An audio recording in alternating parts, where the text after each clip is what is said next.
Muito obrigado pelo espaço, pela atenção e pelo trabalho de divulgação que vocês fazem, porque, como a gente procura dizer, né? Quando você adquire conhecimento e tem capacidade de manter esse conhecimento sempre atualizado, você se transforma num cidadão mais forte, num cidadão melhor, num cidadão mais participativo. Isso é algo que faz falta às vezes, porque se você deixar, você acaba sendo induzido somente a um tipo de posicionamento, e a gente não pode viver desse jeito.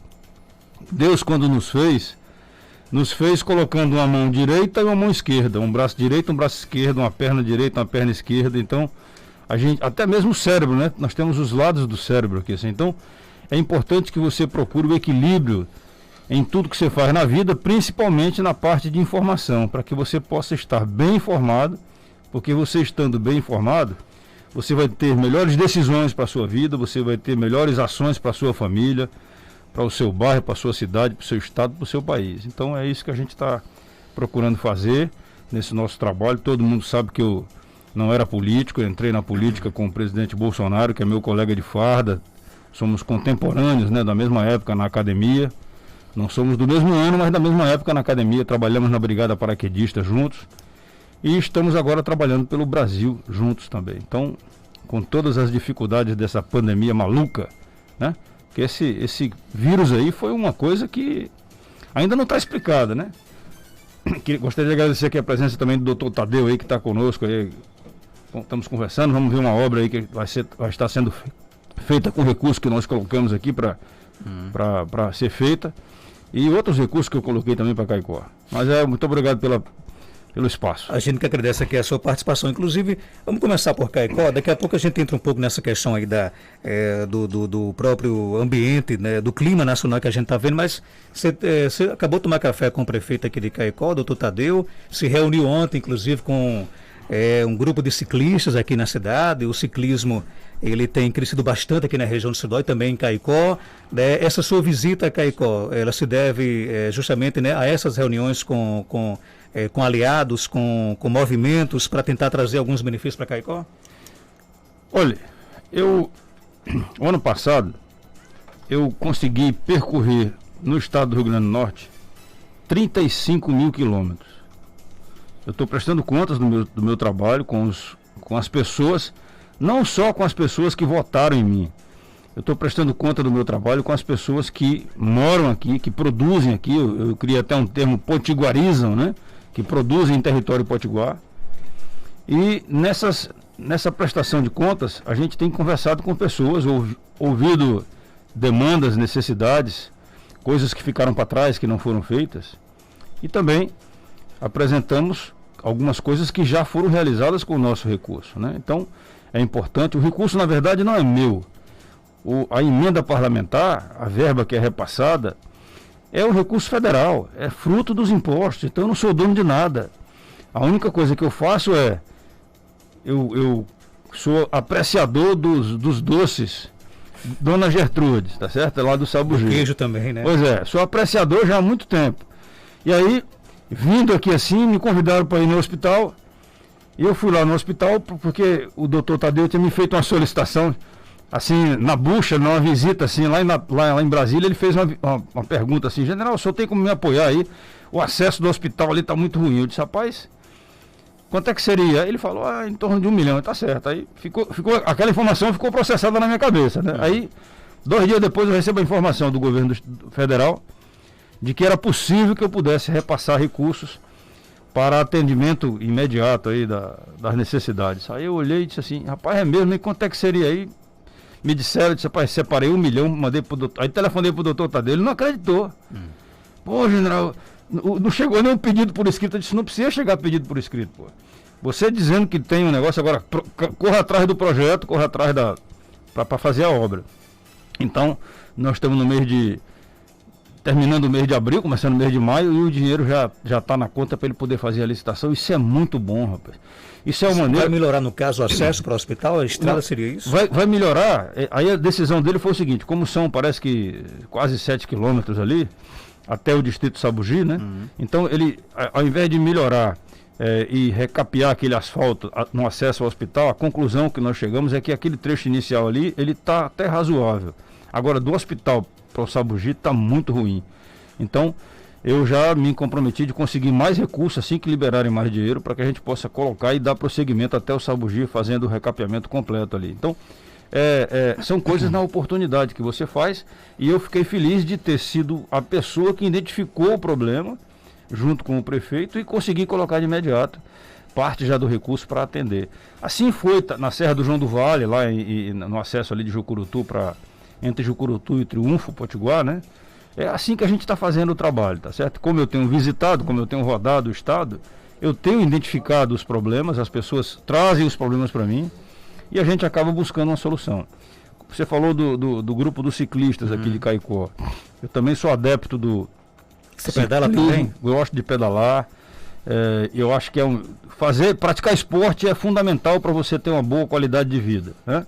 Ainda mais agora com esse negócio do Covid aí. Todo mundo sabe que o cara que é sedentário, ele tem anticorpos, né? Ele tem imunidade um pouco mais fraca. Então é importante você praticar o ciclismo, até mesmo quando possível, fazendo durante o dia, para pegar também a luz do sol ali. E na conversa que eu tive com o pessoal ontem, a gente conseguiu discutir algumas coisas ali para ver como fazer para melhorar, garantir mais segurança. Até sugeri que fizesse uma solicitação para a Polícia Militar, eles podem estar nos ouvindo aqui agora. É importante, a Polícia Militar lá em Natal, por exemplo, em determinadas solicitações que são feitas lá, eles acompanham os ciclistas, tá certo? Acompanham os ciclistas por uma questão de segurança, principalmente segurança de trânsito, né?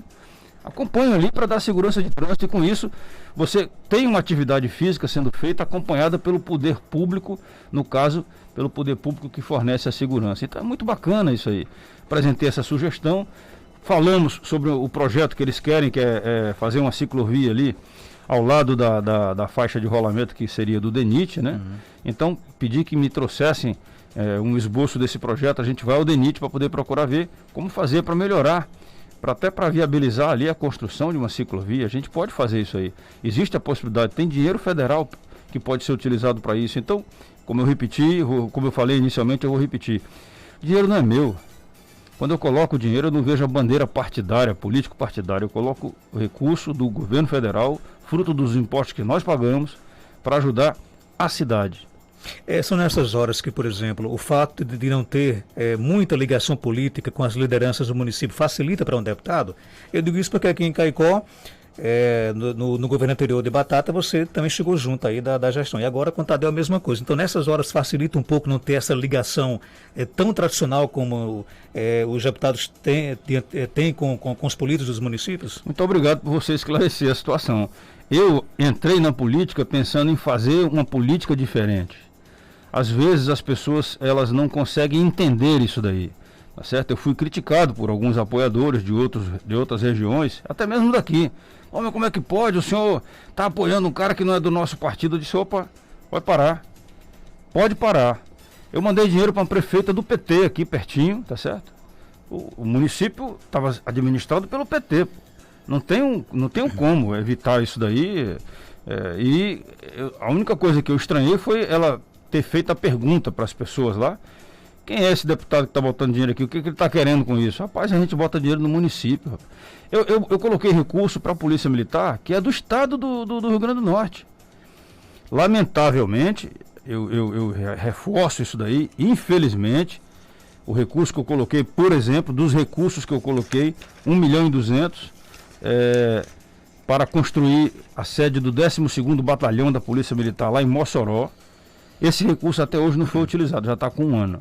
Então eu lamento que esteja desse jeito, que não tenha recebido a prioridade do governo do estado, tá certo? Mas isso daí faz parte da vida, nós somos responsáveis pelas nossas escolhas, né? Eu tenho feito as minhas escolhas e tenho estado satisfeito com elas. Qual a avaliação que você faz das obras do governo Bolsonaro aqui na nossa região do Seridó? Com um destaque especial, claro, para a barragem de Oiticica. Oiticica, todo mundo sabe que é uma obra que, se você comparar, por exemplo, Oiticica com a grande usina hidrelétrica de Itaipu, com aquela barragem enorme, 12 turbinas, uma imensidão eu visitei já lá várias vezes, uma imensidão de concreto ali, uma capacidade, já foi a maior usina hidrelétrica do mundo. Perdemos para o chinês aí uns 3, 4 anos atrás. Somos a segunda maior. Itaipu levou 7 anos para ser construída, tá certo? Oiticica estará completando agora em agosto, daqui a 3 meses, 8 anos. E não vai ficar pronta ainda. Então eu pergunto a vocês que nos ouvem, por que essa demora toda? O dinheiro que foi liberado, inicialmente foi orçado em 260 milhões. Bolsonaro liberou só agora, no governo Bolsonaro, de 2019 para agora, 280 milhões. É muito dinheiro e o governo do estado pediu mais 107 milhões. Então, é dinheiro que não acaba mais, são pedidos, e o pior que a gente vê é que o governo pede a liberação de recursos, mas não mostra serviço. Os serviços que o governo deveria fazer, cuidar da parte de sítios arqueológicos, a previsão da construção das vilas agrícolas para que as pessoas que moram na área agrícola ali, que vão ser atingidas pela barragem, possam ser retiradas para que a água possa começar a subir. A vila que foi começada a construir erradamente no governo anterior, o governo agora, acertadamente, eu sou justo, o governo conseguiu acertar e colocou a empresa que está construindo a barragem para fazer a vila. Era muito racional isso. E a obra avançou, inclusive. O cara já está com canteiro de obras, está com maquinário, com pessoal, tem gestor, tem tudo. Rapaz, era muito mais racional. Não, agora, botaram uma outra empresa. Agora, deputado, você acha que, por exemplo, esses gastos não são justificados pela importância, por exemplo, das obras sociais também? Porque a barragem em si é aquela estrutura de concreto, mas a gente tem todo o complexo social, Nova Barra de Santana, os cemitérios, agrovilas. Esses gastos, esses recursos não são justificados pela necessidade das obras sociais? Veja, eles são justificados. Eu não estou dizendo que eles não sejam justificados. Só que, realmente, você mudar um planejamento inicial de 260 milhões para 600 milhões, alguma coisa está errada nos engenheiros que fizeram a previsão inicial. Não existe uma justificativa dessa de você dobrar uma obra. E o pior, quanto mais tempo você ficar com essa obra sendo cozinhada, né, sendo retardada, é claro que a empresa apresenta lá o seguinte: para manter o canteiro de obras destacado aqui, eu tenho um gasto anual mínimo, talvez aí, sei lá, de 25, 30 milhões. É mais ou menos isso, as contas são mais ou menos assim. Então, não estou dizendo que os gastos não se justificam, mas aumentou demais. É normal que tenha, talvez até pela própria lei das licitações, você pode fazer um aditivo ali de 25% e tal, né? Um quarto do valor da obra que foi iniciada. E nós estamos com o dobro do valor. Tá? Você acha que a obra está cara? Está muito cara. Então, você falou de Oiticica, eu digo que, por exemplo, a gente está tendo aqui a 226 sendo recuperada, com obras aqui sendo feitas pelo nosso brioso primeiro BEC aqui de Caicó. Outras obras de restauração de estradas estão sendo feitas. A 304, a saída de Natal para cá, a reta Tabajara, nós botamos recurso, eu botei emenda individual minha lá de 16 milhões e meio para que aquela obra fosse concluída, tá certo? Entrou mais também uma emenda de bancada de igual valor. E com isso foi feito, por exemplo, o gancho do Igapó lá em Natal, obras estruturantes. A Coderne está sendo recuperada também para que o Porto de Natal possa ter melhor capacidade. Vai ser feita a parceria público-privada para o Porto Ilha de Areia Branca, que também é importante para o desenvolvimento do nosso estado, para escoamento da produção de sal. Enfim, são obras que o governo federal está colocando aqui, independente de quem seja a bandeira política de quem está no governo do estado. O governo está recebendo recursos para fazer as coisas acontecerem no estado do Rio Grande do Norte, independente de serem apoiadores do presidente Bolsonaro. Você acredita que a barragem de Oiticica ela vai ser concluída nesse atual governo? Eu não vejo como ela não ser concluída, tá certo? Se ela não for concluída, vai ser uma grande responsabilidade, uma grande mesmo responsabilidade. E gostaria de destacar que nós tivemos uma sorte também de ter um ministro do Desenvolvimento Regional, que é um potiguar, Rogério Marinho, que resolveu abraçar assim a causa de tirarmos o Rio Grande do Norte do atraso em relação à segurança hídrica. Então ele abraçou fazer a recuperação de passagem das traíras, abraçou criar o projeto de Poço de Varas aqui em São Miguel, venha ver aquela região ali, Coronel João Pessoa, está trabalhando para que a licitação seja, acho que vai estar sendo aberta esses dias aí, do ramal do Apodi, que é a chegada das águas do São Francisco vindo pelo Ceará e pela Paraíba, né, para chegar no Rio Grande do Norte, atingindo aquela região ali do Alto Oeste. Então, veja, são obras estruturantes. Essa do ramal do Apodi, para vocês terem uma ideia, é 1 bilhão e alguma coisa. É muita ação do governo federal para equilibrar o desenvolvimento da região Nordeste. O Rio Grande do Norte, não sei porquê, não me pergunta, eu não era deputado ainda, mas o Rio Grande do Norte ficou o último estado para ser atingido com a chegada das águas do São Francisco. Não sei porquê isso daí. Isso daí poderia ter sido visto. As obras poderiam ter caminhado, né, paralelamente, simultaneamente. E não só vai começar o ramal do Apodi quando terminar a água do São Francisco chegar no Ceará. Por que isso? Não, era aquela história. Faz um canal aqui, faz um canal acolá. Quando os dois estiverem prontos, você faz a interligação, ok. Mas não, o ramal do Apodi não tinha nada pronto. Sempre foi ficando para trás, ficando para trás. Tá? Tem uma pergunta aqui do nosso ouvinte, o Assisinho, ele coloca o seguinte: estou falando em nome de todos os agricultores e pequenos pecuaristas para o deputado General Girão pedir um trator completo e uma ensiladeira de linha, né?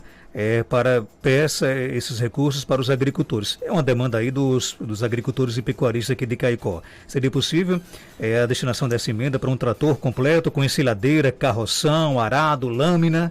Seria para a prefeitura de Caicó? Certamente para o município de Caicó. Então, eu tenho atendido, sim, esse tipo de demanda. Por exemplo, ontem, quando eu saí de...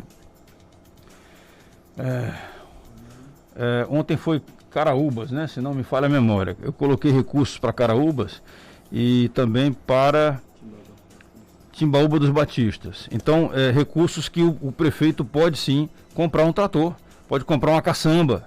Tá certo? Então, eu tenho sim colocado isso daí. Eu estou colocando recursos para Caicó. Se não me falha a memória, eu estou colocando dinheiro para ser utilizado com a destinação que o prefeito quiser, R$100 mil. Ontem eu recebi um pedido, por exemplo, do pessoal que faz a ação social aqui, que entrega comida pronta para as pessoas que estão passando fome.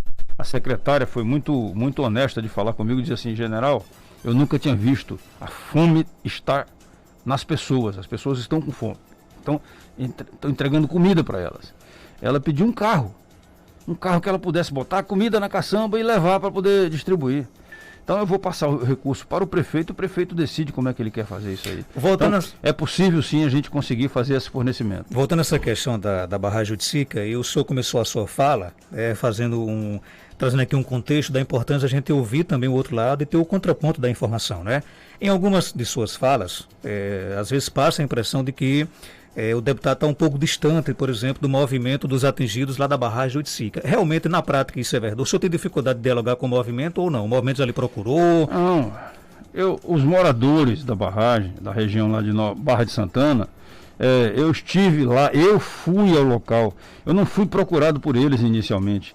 Eu fui ao local porque eu acredito que quando você tem Deus no coração, quando você abre o coração para poder falar com alguém, você só ganha.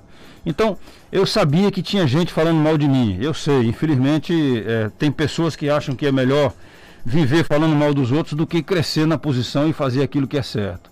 Então, quando eu vi isso daí, eu disse assim: eu vou lá na barragem, vou lá na vila. E cheguei na vila e, ao chegar na vila, eu consegui identificar as pessoas lá. Realmente, algumas olharam para mim com um olhar meio atravessado, mas de repente eles entenderam que o deputado federal, General Girão, não queria nada mais, nada menos do que o progresso para aquela região. Porque quando a barragem estiver concluída, nós teremos ali uma grande região com capacidade para produzir o que você imaginar. Frutas, legumes, criação de tudo que é jeito, esportes, geração de energia hidrelétrica. Ali a capacidade, naquela região ali de Oiticica, que vai juntar, né? Você vai ter ali uma grande área alagada, que vai desde Jucurutu até chegar lá na Armando Ribeiro Gonçalves. Tá certo. Bem, então nós temos conversado com todos e ouvido todos. O que eu ponderei foi, e o que eu pondero foi, o governo do estado tinha que dar vazão às demandas que correspondem às necessidades da comunidade lá. Então Então, primeiro, era buscar a avaliação das indenizações que tem que ser feitas. E o governo federal já liberou dinheiro para pagar indenizações. E parece que tem gente que não recebeu ainda. Tá certo? Segundo, fazer a identificação dos sítios arqueológicos e trabalhar para fazer o levantamento e a retirada daquele material que está lá, que foi considerado como material importante para a história do nosso estado. As vilas agrícolas tinham que ser construídas. Rapaz, o que demora que é você pegar e quantificar e fazer a colocação e a construção da vila agrícola? O cemitério, o que empatou fazer o novo cemitério para depois fazer a remoção daqueles que estavam ali descansando no seu descanso eterno? Então, são demandas que eu não aceito o governo do estado, que tem a responsabilidade de fazer a obra acontecer, não terem feito isso daí. Aí, disseram, o general não gosta da gente. Pelo amor de Deus, espera aí. Eu fui tão crítico quando eu fui a primeira vez lá no começo de 2019, que eu olhei a vila que estava sendo construída, eu disse, isso daqui não vai dar certo. Isso aqui está uma porcaria, essa vila que estava sendo construída. Foi obra do governo anterior. E não deu outra. Começaram a chuva de abril, maio, pá! Começaram a cair casas.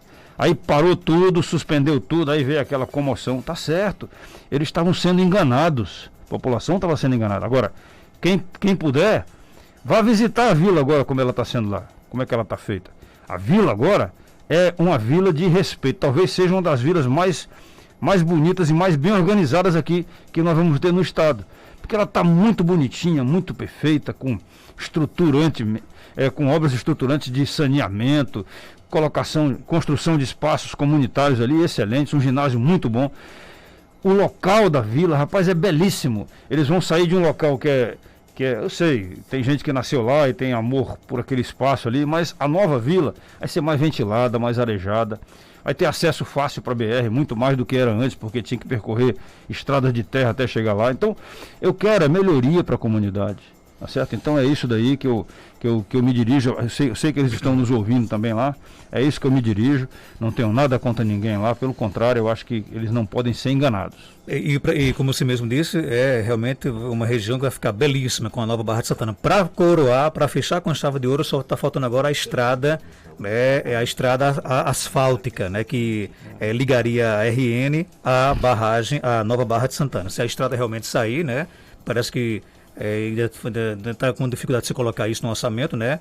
A estrada asfáltica lá ligando a RN para a nova Barra de Santana, aí realmente fecha com chave de ouro, coroa. Mas ali o trecho é tão pequeno que eu acredito que isso não vai ter problema, não. Eu não sei se isso constou do novo plano de trabalho desses 107 milhões novos que foram apresentados lá pelo governo do estado. Porque apresentar conta eles sabem. Agora, fazer o serviço acontecer, eles estão sempre pensando duas vezes ou deixando para depois.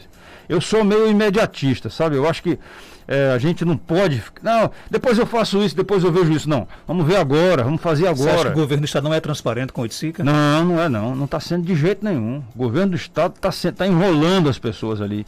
Essa é a verdade. E fica pregando, dizendo que... Não, sabe o que é o pior? O governo do estado veio dizer que ele que estava pagando as indenizações. Realmente o governo do estado é como se fosse um caixa do banco. O governo federal deposita para o governo do estado vai e paga. Aí na hora de pagar, ele diz assim, sou eu que estou pagando, hein? Rapaz, é o governo federal que repassou o dinheiro, a obra é federal. Sejamos justos, a verdade ela pode até doer, mas ela precisa ser passada, tá certo? E outra coisa que a gente precisa destacar é o seguinte, o que faz um deputado federal de ficar vendo obra de Oiticica? Fiscalização. Eu estou fiscalizando ali o governo federal, veja, eu sou base do governo Bolsonaro, sou amigo dele, mas eu fiscalizo sim. Se tiver alguma coisa errada lá, eu vou cobrar, e estou cobrando. Então eu fiscalizo as obras, eu fiscalizo o dinheiro federal que está sendo colocado aqui. Eu visitei o hospital regional aqui, eu fui lá visitar, visitei o hospital do Seridó, fui lá visitar. Para quê? Para verificar o que tinha sido feito com o recurso que foi passado para cá. Onde é que foram colocados os respiradores, se a UTI estava funcionando, parece que hoje já tem aqui 30 e poucos leitos de UTI. Eu estou fiscalizando, amigo. Se outros não estão fazendo isso, me desculpe, cada um é responsável pelas suas escolhas. A minha escolha foi estar junto da população. Se a barragem do Oiticica caminha a passos largos, a barragem das Traíras está bem lento lá, o serviço de recuperação. Não, passagem das Traíras, eu tive no Denox agora, eu saí de Brasília, passei pelo Denox e recebi um relatório deles. Passagem das Traíras, tinha sido orçado pelo governo do estado o dobro do preço que está sendo feito pelo Denox. A obra lá está de manhã e de tarde direto, sem parar, e já tem quase 30% ou 32% da obra concluída. Então, está sendo feita assim, e sendo feita de forma racional, né, e justa, um preço justo. Essa obra aí, a informação que eu tive é que até o final do ano ela está concluída. Esse ano? Isso, até o final desse ano está concluída. Já para o próximo inverno. Isso. Deputado, como é que você está vendo todo esse cenário nacional com relação à Covid-19? O que eu lamento dizer é o seguinte: o Covid-19 foi um vírus desenvolvido no laboratório na China e que até hoje a gente não viu a identificação do governo chinês ter responsabilizado os cientistas, os operadores lá do laboratório que desenvolveram esse vírus, para evitar que depois venha o Covid-20, o 21, o 30, o 40, o 50, o 100, né? Então, isso é uma primeira coisa. Responsabilização mundial pela pandemia é da China. Eles têm que ser responsabilizados em relação a isso daí. Muita gente continua morrendo. Você vê, a Índia agora está num pico máximo, uma coisa de louca a quantidade de gente na Índia. Então, claro, o número de mortes também cresce bastante lá. E a Índia é um país que desenvolveu vacina, foi um dos primeiros a desenvolver vacina. Então, a pandemia é uma realidade mundial. E responsabilidades aconteceram. No Brasil, o que eu vejo é que, infelizmente, o ano passado, quando essa coisa toda começou, aqueles políticos de oposição, juntamente com alguns juristas, alguns magistrados, ministros do Supremo Tribunal Federal, resolveram comprar uma briga de tirar do presidente da República a capacidade constitucional que ele tem de ser o coordenador das ações de enfrentamento a qualquer tipo de problema. Um problema de defesa civil, quem é que é a coordenação? Defesa Civil Nacional. Um problema de saúde nacional, de quem é a coordenação? Governo Federal, Ministério da Saúde. Isso foi, esse negócio foi muito claro, isso foi uma decisão do Supremo que tem que ser questionada realmente pela história. Tiraram a capacidade do presidente de coordenar isso aí, disseram assim, não, a responsabilidade do enfrentamento é dos governadores de estado e dos prefeitos. Ora, a gente sabe que governo de estado, como o nosso estado aqui, não tinha dinheiro nem para poder pagar salário. Como é que ia coordenar as ações para poder comprar testes, para poder botar respiradores, melhorar as UTIs, ter medicamento para poder fazer tratamento preventivo precoce ou tratamento profilático que o seja? Nada disso foi permitido. Então, eu acho que houve uma interrupção desse sistema constitucional de gestão que atrapalhou e continua atrapalhando muito o nosso país. É tanto que isso gerou indignação e a oposição conseguiu agora criar uma CPI para investigar somente o governo federal. A gente vai brigar todos os dias do meu mandato para que a investigação seja até a ponta da linha, porque todo mundo sabe aqui no Rio Grande do Norte que no começo do ano passado, da pandemia, o governo federal mandou dinheiro para cá para colocar hospital de campanha, que não foi colocado pelo governo do estado, comprar respiradores para aumentar os leitos de UTI, 5 milhões, o tal do consórcio do Nordeste, que para mim é lamentável esse tal de consórcio do Nordeste, 5 milhões do nosso dinheiro aqui que veio para o Rio Grande do Norte, foi desviado e nunca vai chegar equipamento nenhum aqui. O total de desvio do consórcio do Nordeste foi em torno de 50 milhões. 50 milhões, meu, é muito dinheiro. Então você espera que a CPI da Covid também investigue, por exemplo, essa questão do consórcio Nordeste? Tem que investigar tudo, consórcio do Nordeste, até mesmo a decisão do Supremo Tribunal Federal, porque a decisão que eles adotaram é algo inconstitucional. Os juristas estão dizendo isso daí. Eles estão rasgando a Constituição, esse Supremo Tribunal Federal rasga a Constituição ao dar decisões que não estão na letra do que está escrito na Constituição. Tá certo? Eu aqui, agora, por exemplo, eu estou aqui no exercício do meu mandato dizendo para todo o seridó que o Supremo Tribunal Federal, a Corte Maior do país, está rasgando a Constituição. Eu posso estar cometendo para eles uma agressão a eles, mas eu tenho imunidade pelo artigo 53 da Constituição, eu tenho imunidade, inviolabilidade nas minhas opiniões, palavras e votos. Se eu não tivesse direito, então fala o seguinte, me tira o meu mandato e me manda de volta para a época que eu era criancinha, usando fraldas. E eu não uso fraldas. Deputado, inclusive a CPI da Covid já convocou o primeiro sabatinado, que será o ex-ministro da Saúde, Luiz Henrique Mandetta, né? Uma CPI que tem, inclusive, como relator, o senador Renan Calheiros, inclusive tem uma ação aí de sua autoria para tirar de Renan a relatoria, né? Como é que você espera aí, como é que você analisa os primeiros convocados para a CPI e por que você decidiu aí pedir para que o Renan saísse da relatoria? Quando eu era criança e adolescente, a gente ouvia o juiz dizer assim: eu não posso julgar esse caso porque envolve alguém da minha família, alguém do meu conhecimento, alguém da minha relação de amizades.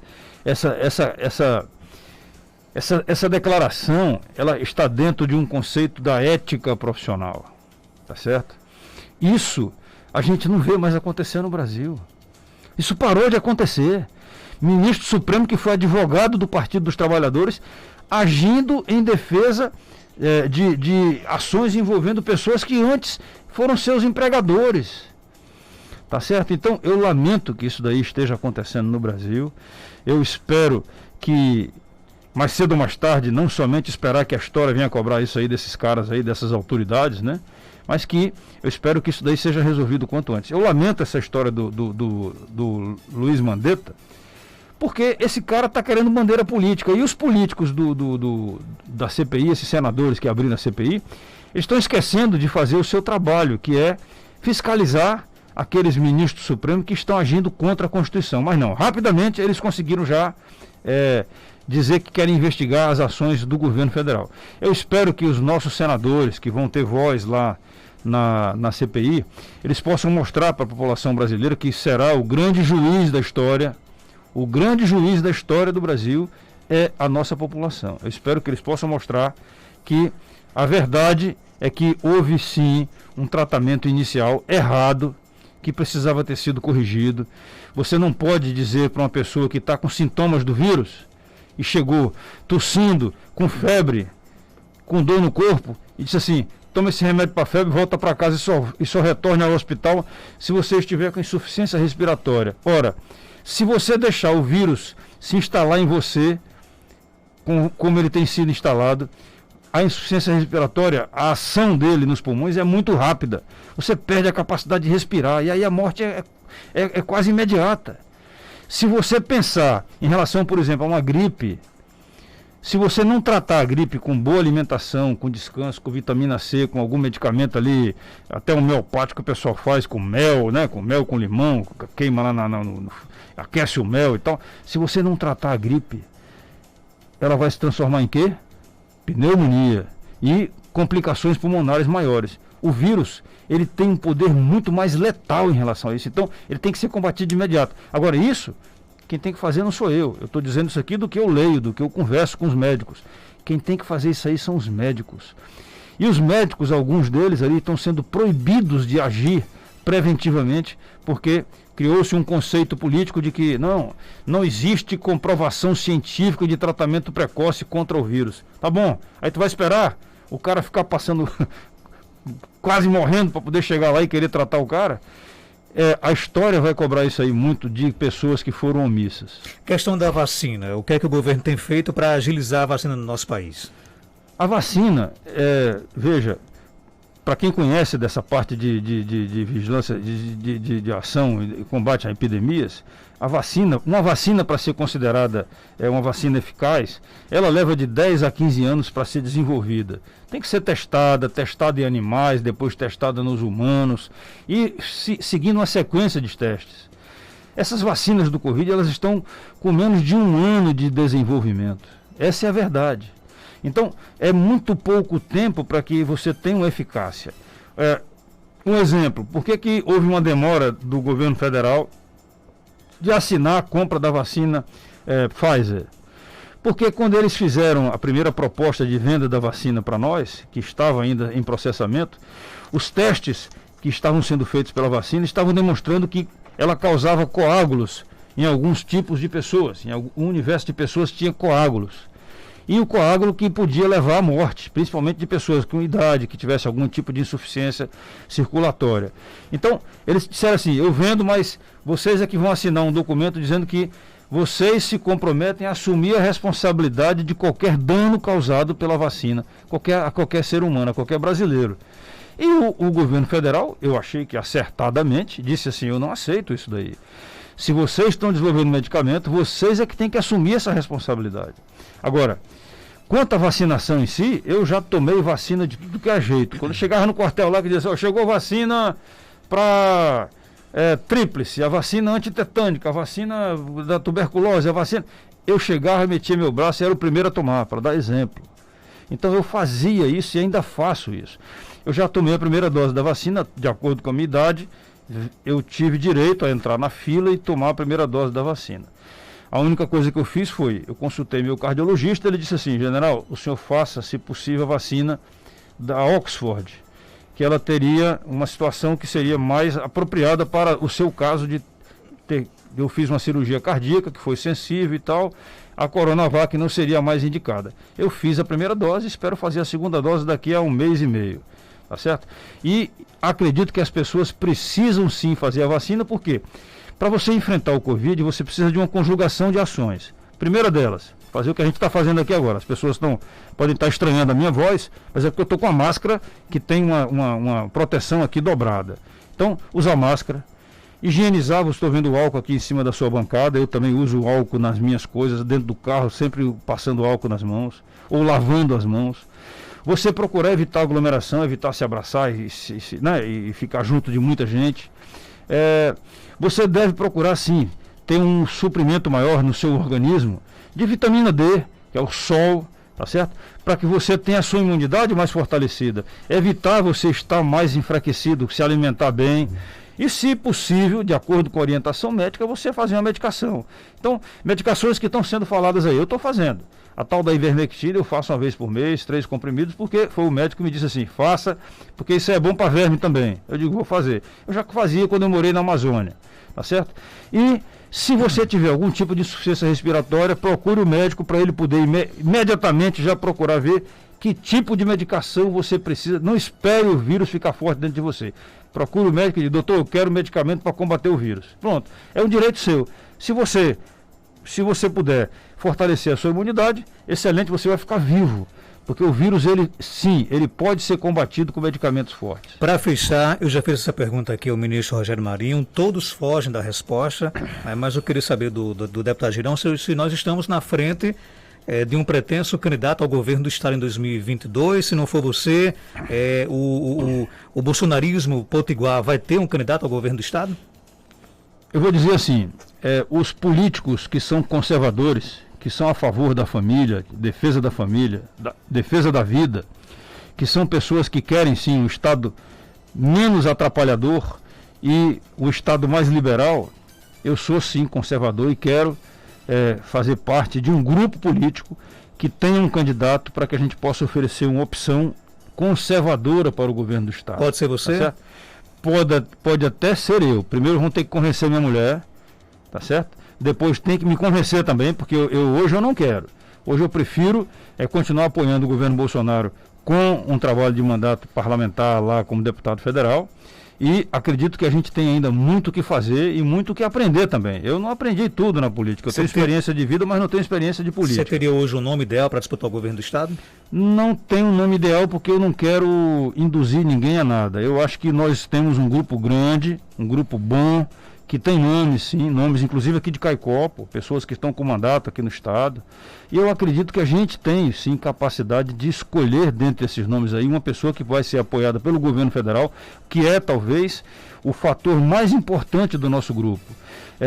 Mesmo não reconhecendo, o Rio Grande do Norte está saindo de um atoleiro por conta de apoio do governo federal, tá certo? E o governo do Estado precisa ter apoio do governo federal para recuperar mais ainda o terreno perdido, com obras estruturantes e também com recursos que possam, vamos dizer assim, criar mais investimento para o nosso Estado. A gente precisa ter mais investimento. Você vê, o aeroporto que foi construído lá de São Gonçalo foi feito de forma errada e aí, 6, 7 anos depois, a empresa chegou e disse assim, ó, vocês mentiram para mim, o que vocês prometeram no edital não correspondeu à realidade e agora eu quero rescindir o contrato. Imagina só, o risco que a gente correu, se fosse um outro governo, tinha dito assim, então tá bom, pode rescindir, problema de quem mora lá. Aí ia fechar o aeroporto, rapaz. Esse risco aconteceu no começo. O pessoal ficou assustado que ia fechar o aeroporto aqui e os nossos voos iam ser desviados para João Pessoa ou para Fortaleza. Então, o ministro Tarcísio, que é muito responsável, que serviu aqui como capitão aqui no batalhão de engenharia, no 7º batalhão lá de Natal, o ministro Tarcísio disse, não, vamos buscar uma solução intermediária. O presidente Bolsonaro assinou embaixo e a gente está fazendo esse trabalho. Então, eu acredito que nós vamos ter um nome sim, um nome forte para poder desfazer essa página vermelha da história do Rio Grande do Norte. Deputado Girão, General Girão, obrigado pela sua participação aqui no nosso programa. Muito obrigado a você, muito obrigado a todos e que Deus nos proteja. Vamos ficar vivos e quem puder, quem quiser, @General Girão. Estou nas redes sociais, ali tem toda a prestação de contas do meu mandato e eu gostaria muito de receber das pessoas, Twitter, Facebook, Instagram, eu gostaria muito de receber das pessoas sugestões, críticas e pedidos, tá certo? Muito obrigado. 7h52, volto já para conversar com o Dr. Eno Lobo, médico otorrino, que participa da